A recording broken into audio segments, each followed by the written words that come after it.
Be with you in a minute, Mrs. Parkinson. Thank you.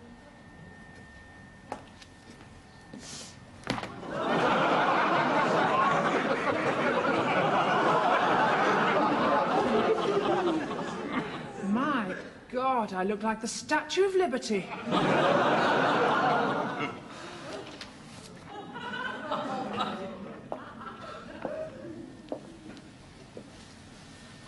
You look wonderful.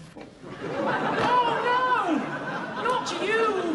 Not here! The thing I like about mixed salons is a man knows exactly what he's letting himself in for. His mornings will no longer spring heavy surprises on him. That little rollered monster yawning beside his bed cover won't suddenly spring up and cause him to black out.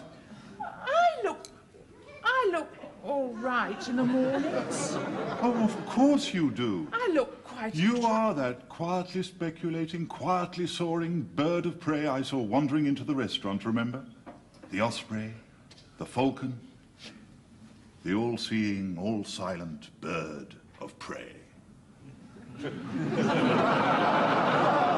Have you hunted your lunch yet? Not yet, but on my way home I'm going to pick up a couple of field mice. On your way home, you say? Yes. Look, what hold has the man got on you, apart from the fact that he's married to you? I mean, can't he get his own lunch? Or better still, can't he go without lunch?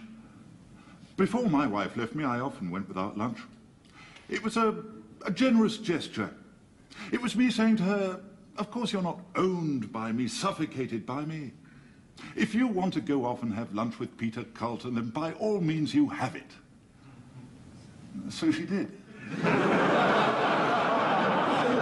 Turned out to be a long lunch, didn't it? 2 years.